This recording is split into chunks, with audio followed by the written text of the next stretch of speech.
कहता है जी रजिस्टर करो, कोई कहता है नहीं करो। इस तरीके का जो है डेली वेजर को मैं कहूंगा कि केवल आईवाश करने का या उन्हें गुमराह करने का प्रयास ना करें। डेली वेजर के साथ धोखा भी किया जा रहा है।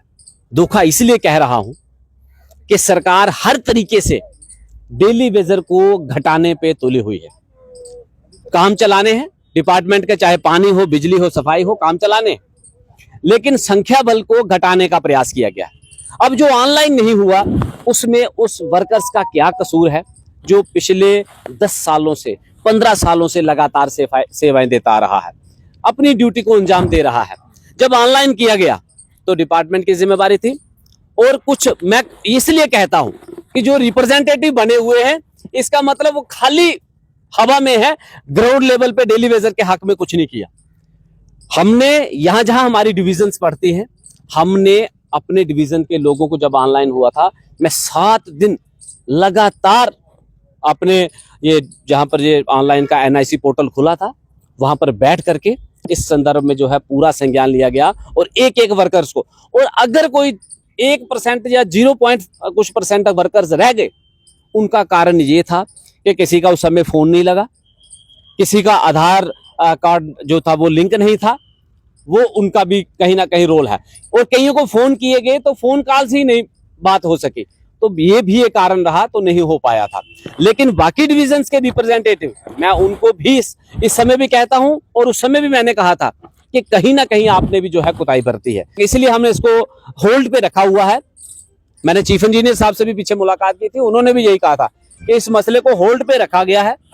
जैसे ही सरकार कोई डिसीजन जम्मू कश्मीर के जो जितने भी कैजुअल लेबर्स हैं उनके लिए लाती है, डिसीजन होने के बाद जो लोग ऑथेंटिकेट ऑनलाइन से महरूम हुए हैं, जिनके वोचर्स हैं 2015 से पहले के, जिनके वोचर हैं, CB वोचर जिसके ऊपर हमें पेमेंट्स मिलती है डेली कैजुअल लेबर्स को, वो वोचर होंगे और वो अगर रजिस्टर से महरूम होंगे तो सरकार कोई डिसीजन लेगी, उसके बाद इसके ऊपर निर्णय लिया जाएगा। PDD विभाग के डेली वेजेस धरने पर है, सफाई कर्मचारी हैं, तो कैजुअल लेबर यूनाइटेड फ्रंट कितना साथ दे रही है इनका?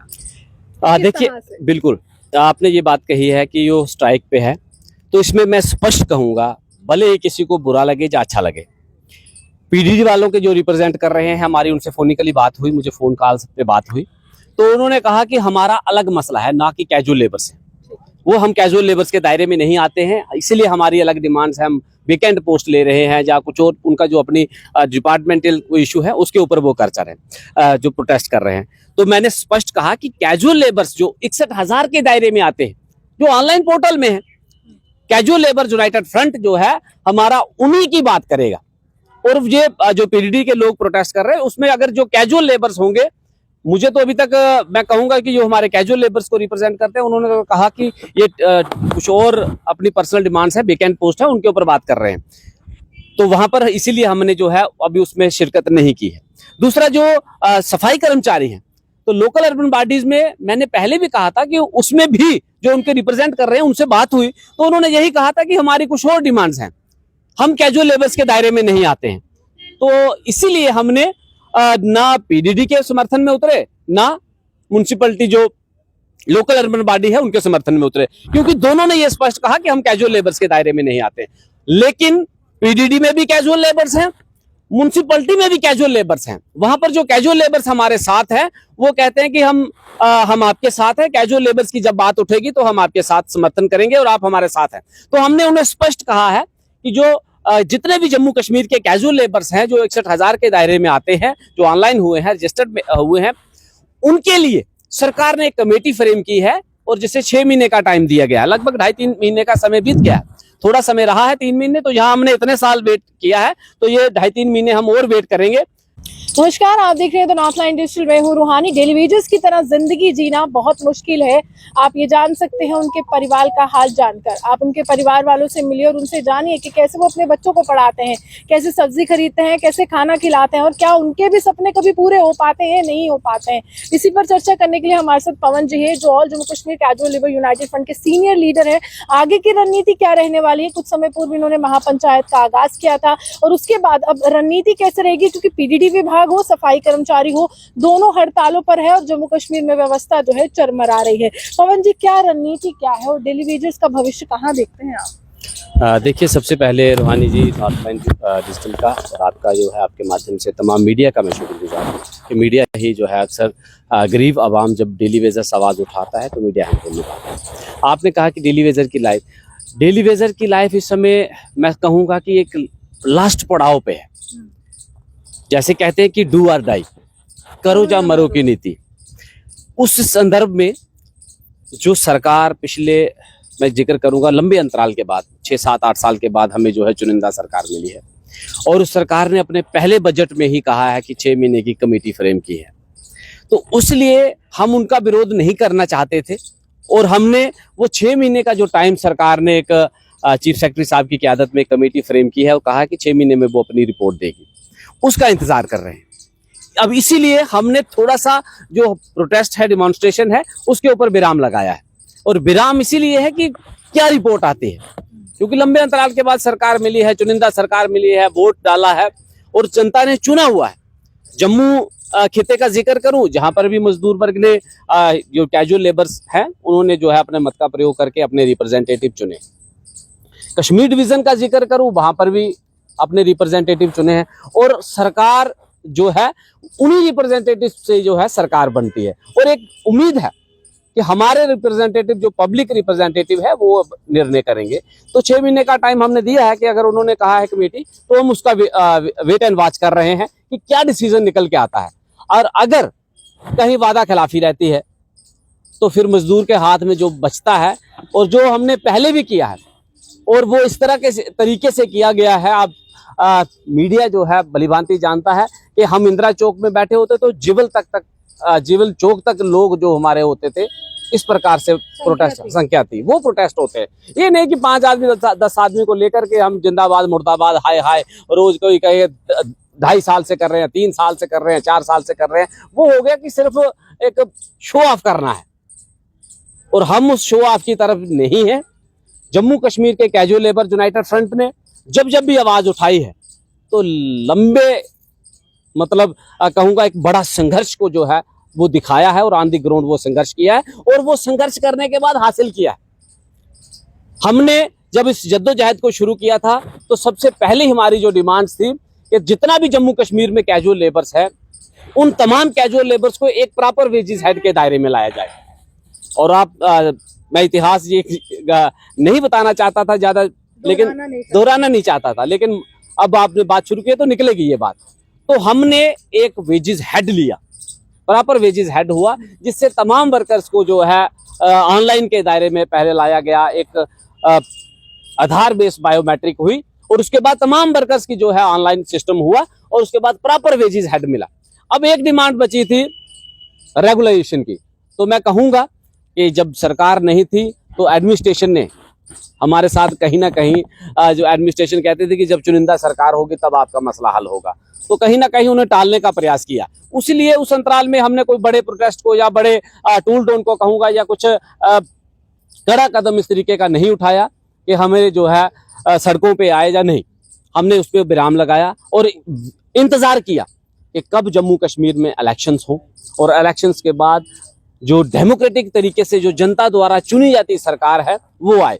और हमें सरकार आई, इलेक्शन जम्मू कश्मीर में हुए, लेकिन सरकार यूटी सरकार है, मतलब हमारे लिए हमारे रिप्रेजेंटेटिव हैं और रिप्रेजेंटेटिव ने अगर जहाँ के जो मुख्यमंत्री हैं उमर अब्दुल्ला साहब, उन्होंने ये कमेटी फ्रेम की है चीफ सेक्रेटरी साहब की क़यादत में, तो हमें भरोसा है कि चीफ सेक्रेटरी साहब अच्छा निर्णय जो है जम्मू कश्मीर के कैजुअल लेबर्स का। अभी एक नई एक एपी के फाइल या एक लिंक शेयर हो रहा है तमाम डेली वेजेस के लिए, जो 4 यहाँ पर डिवीजन है सिटी वाले, उनको कहा जा रहा है आप इसको रजिस्टर कीजिए, अपना नाम, अपना पता, अपना पूरा डिटेल उसमें रजिस्टर कीजिए। उसके बाद वो कहा जा रहा है कि वो एनजीओ के साथ रजिस्टर हो रहे हैं। इसको आप कैसे देख रहे हैं? इसको मैं स्पष्ट कहूंगा कि मजदूर जैसा दरबदर कोई नहीं, जो सबका घर बनाता है उसका घर नहीं। और दूसरा, जिस हमारे एक डोगरी में कहावत थी कि जिस गांव के ज्यादा लंबड़दार हो उस गांव का बेड़ा गर्क होता है। और ये हकीकत मुझे खास तौर पर जम्मू के जो 4 डिवीजन है, मैं अक्सर कहा करता हूं कि जम्मू के 4 डिवीजन जो है सारे लीडर्स बन गए हैं, अलग अलग लीडर्स, और अपनी अपनी डफली, अपना अपना राग, कोई सीनियरिटी को पूछता नहीं है कि क्या आगे कोई रणनीति बनाई जाए। और जब फंस जाएंगे अभी आपने आपके माध्यम से कह रहा हूं, 1-2 दिन में ही आपको नतीजा आएगा। कुछ कहेंगे कि हमने तो समर्थन कर दिया जी कि डेली वेजर जो है कैजुअल लेबर्स उसमें ऑनलाइन उसमें उस ऐप में रजिस्टर करें, तो फंस जाएंगे। फिर कहेंगे हमें पता नहीं था ये है, और कुछ विरोध कर रहे हैं, उनको पता ना उनको पता है ना उनको पता है। ये मैं इसलिए कह रहा हूं कि गहराई में जाते नहीं है। जो पुराने साथी हैं किसी से विचार विमर्श करते नहीं है। हर आदमी अपने आप को इतना प्रमोट करना चाहता है कि वो जो भूल जाता है। और ये हकीकत है, जिस मैं पहले कह चुका हूं कि कहावत है कि जिस गांव के ज्यादा लंबड़दार बनना चाहते हैं, लेकिन आता पता कुछ नहीं। कोई कहता है मैं 2.5 साल से 4 साल से लगा रहा हूं धरना, मैं 4 साल से नारे लगा रहा हूं। भाई लगाते रहो, 4 साल से नारे लगा रहे हो तुम। 300 किलोमीटर से किसी साथी को जम्मू बुलाते हो नारे लगाने के लिए, उसके पैसे खर्च होते हैं।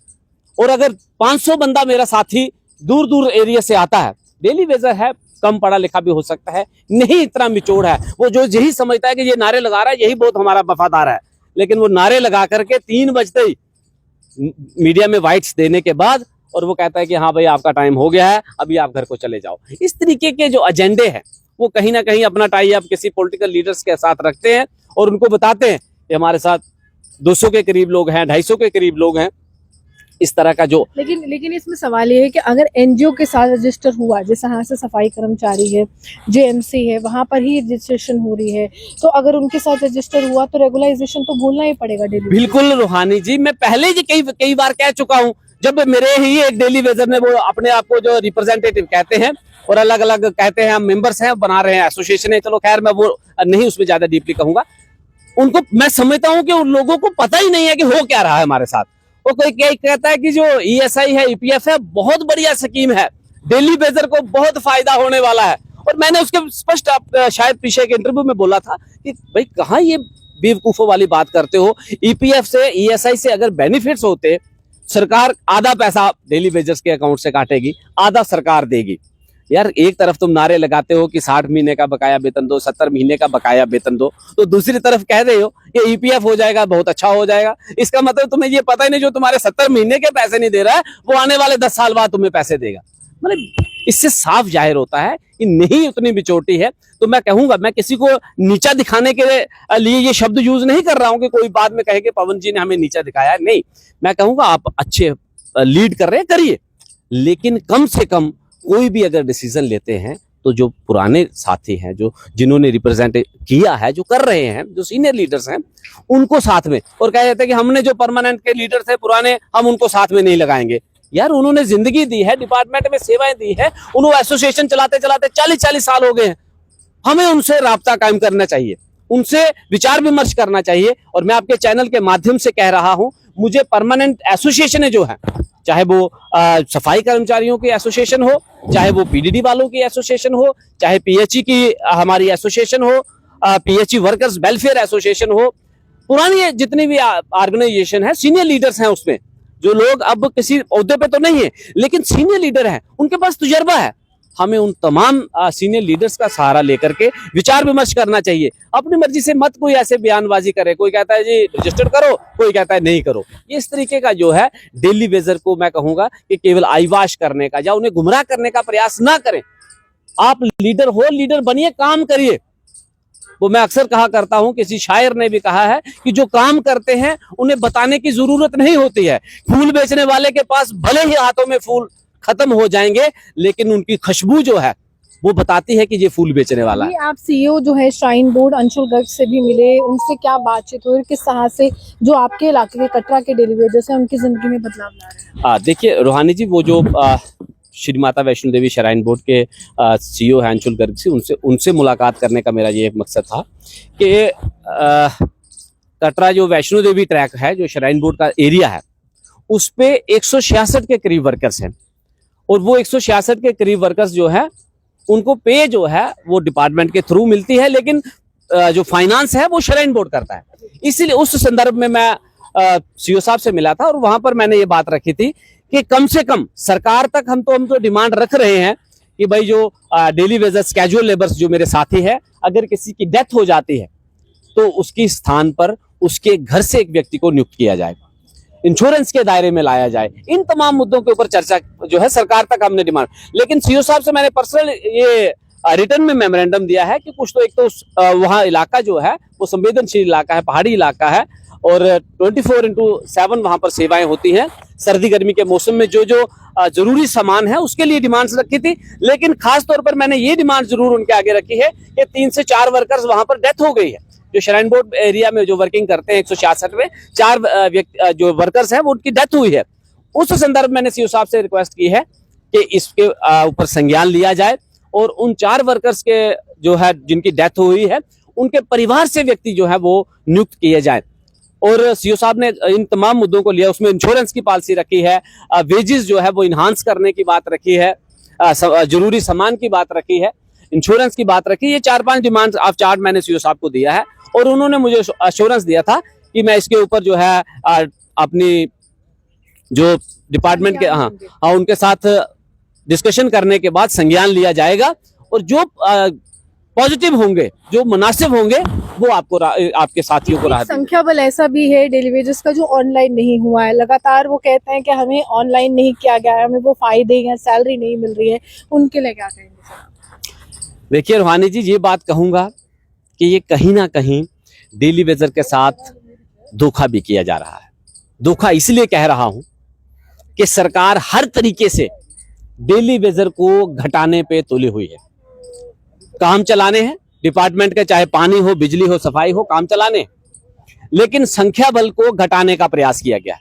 अब जो ऑनलाइन नहीं हुआ उसमें उस वर्कर्स का क्या कसूर है जो पिछले 10 सालों से 15 सालों से लगातार सेवाएं देता आ रहा है, अपनी ड्यूटी को अंजाम दे रहा है। जब ऑनलाइन किया गया तो डिपार्टमेंट की जिम्मेदारी थी। और कुछ मैं इसलिए कहता हूं कि जो रिप्रेजेंटेटिव बने हुए हैं इसका मतलब वो खाली हवा में है, ग्राउंड लेवल पे डेली वेजर के हक में कुछ नहीं किया।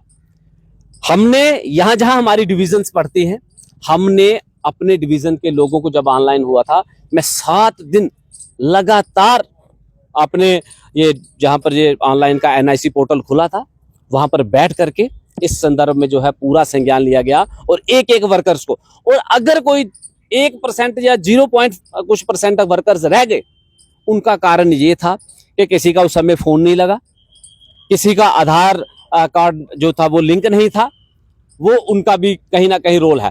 और कईयों को फोन किए गए तो फोन कॉल्स ही नहीं बात हो सकी, तो ये भी एक कारण रहा, तो नहीं हो पाया था।